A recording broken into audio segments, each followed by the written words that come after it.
Alberto from Laredo, Texas. I was wondering if you could tell us about the match between Rhyno and Tajiri.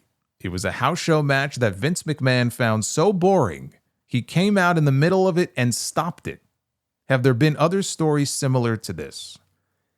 There was a house show here at the Nassau Coliseum. Rhyno and Tajiri, they had a match. There was an agent. I don't know who the agent was. I don't think Rhyno ever said who it was, but according to him, the agent told them before the match, if the fans chant boring at you, just grab a hold and sit on it. And sure enough, the fans started chanting boring because Nassau is a tough building, notoriously. It always has been, which is probably why the agent said that. I mean, I was at a Raw show in 2001. Had to be 2001 because Paul Heyman was on commentary. During one of the commercial breaks, Heyman, and I'm sure they had him do this, but Heyman put his headset down. He stood up. He stood on the stairs outside, the ring steps, and he took the house mic and he called us the worst crowd in the history of wrestling. That's the Nassau Coliseum. And then he went back to commentary and the show continued after insulting the audience. So anyway, they start chanting boring and Vince marches to the ring and he tells them to get out. The match is over. Rhyno thought he was joking. And then the referee's like, I think he's serious. So he kicked these two men out of the ring in the middle of their match, embarrassed them in front of thousands of people so he could get an early start to the bikini contest that they were doing with Sable and Tori Wilson and whoever else was out there. I think Vince was the MC for it. So then later on, when Rhyno confronts Vince about it, he said that Vince told him the fans were chanting boring at the two of you.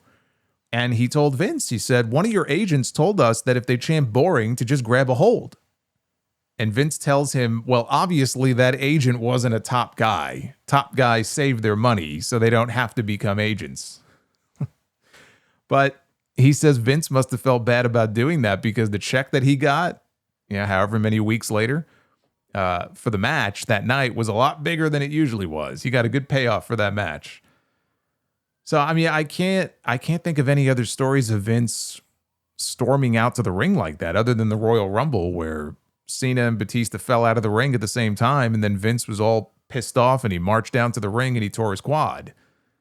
I mean, there have been stories about him not liking matches. I mean, there was an In Your House in Winnipeg with a fucking terrible main event between Diesel and the British Bulldog that was so bad when the show went off the air, Vince threw his headset down in disgust. I remember that. But I mean, that's the closest thing I could think of. I can't think of anything else. Gibran from Germany. This weekend, Bret Hart was in Germany for an event, and I finally got a chance to meet him in person. He was super nice and friendly, which gave me a chance to put up a quick question. One of my all-time favorite matches is the Survivor Series 1995 match between Bret and Diesel. Apart from the excellent match they had together, what made this match even more special for me as a kid was the table spot. I asked Bret who came up with that, and he confirmed that it was his idea, and also admitted that the gimmick table was a really hard one to go through. As a 10-year-old at the time, I had never seen a wrestler go through a table before, and I'm quite sure this was a very unique spot in mainstream pro wrestling at the time. The table break itself was picture perfect, and you can see from the crowd reaction how special that moment was. Maybe I'm a bit biased since Bret is my favorite wrestler of all time, but I truly feel this is such an underrated moment in WWE history and a moment which made table spots a staple of modern pro wrestling. I don't think Bret gets credit for introducing the table.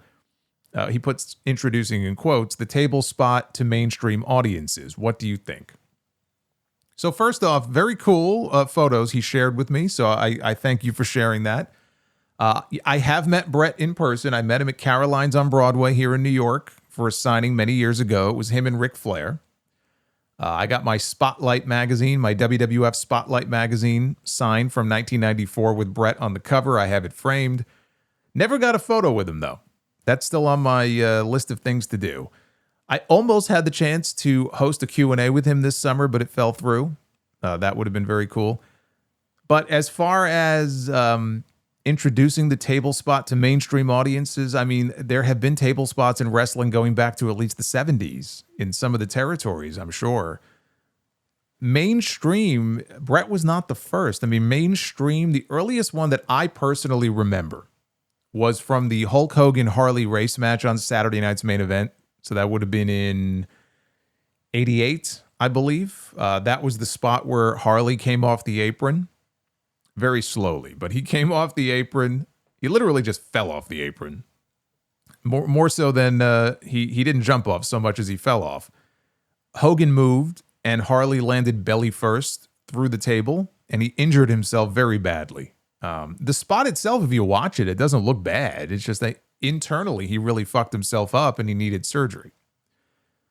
And that was a Hulk Hogan match on NBC in the middle of the Hogan era.